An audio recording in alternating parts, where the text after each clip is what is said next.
I mean, I think people forget that when this happened, you were not the Toke Makinwa you are today.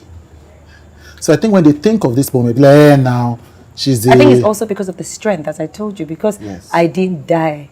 People almost find a way to say it must not have been that bad.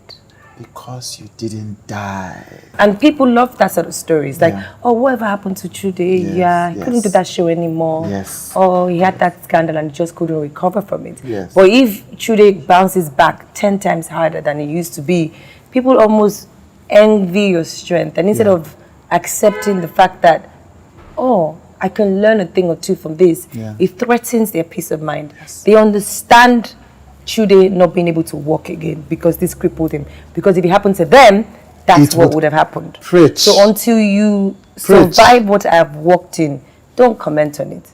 I'm going to ask a foolish question before I move on to the more important thing I want to talk about, which is the post this. Why couldn't you stay? I'm going to be very honest here. Could I have stayed if it wasn't so public? Maybe. But the way I loved this person, he was going to kill me if I stayed. How I felt was going to become my entire life. So, incidentally, I was just watching yesterday night the last part of Hillary Clinton's documentary on Hulu, and she was saying, she was describing the moment that Bill Clinton came to her in the night and said, "Darling," or whatever, "something is going to break tomorrow morning." And it's about the Monica Lewinsky thing. How did you confront your husband about this kind of a thing? Well, I wish I had the Bill Clinton and Hillary situation. I wish he walked up to me to say, "Girl, you know, I've done something." I mean, I tell people, regardless of whatever you guys saw play out in the media, that was my guy. That was your guy. Many years have passed now. Sometimes you have those moments where it's still unbelievable. Because at that time, I was young. But I fell in love with this guy hard. He was the best thing that ever happened since sliced bread. Nobody could tell me otherwise. You know, this was my friend. So to go through that sort of betrayal, nothing compares. There's absolutely nothing I can say, you know, to explain the things that went through my head. I knew it was true off the back of, like, it wasn't someone that I hadn't heard the name before. So clearly I knew that there was, except you want to say, I don't know how you want to make it seem like these people are lying, but there was no hold hands, baby, can I tell you something? I've wronged you. It wasn't that. So what was it? It was like, well, it has happened, It was lies. It's not true. It's not true. It's not true. And then I'll confess. And it's true. And that was it? Pretty much. Pretty much so. Did that make it more painful? Of course. I mean, right after he confessed and told me that happened, he still asked our chef to give him food. And he still ate while I was on the floor crying. He did, you know, but you got to do what you got to do. What was that actually like, losing your parents and then being brought up by your foster family? To be honest, it's one of the most challenging things ever. Really? Not because they were not great people, because it happened at a time where there was no access to therapy. And we just didn't talk about it.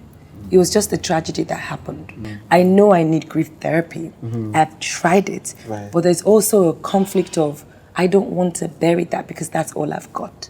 You know, to have so many memories as a child, and I just feel like their death was very painful. Like when I get to heaven, I always say, my mom was 33, Lord. Like, she had 4 kids at 33.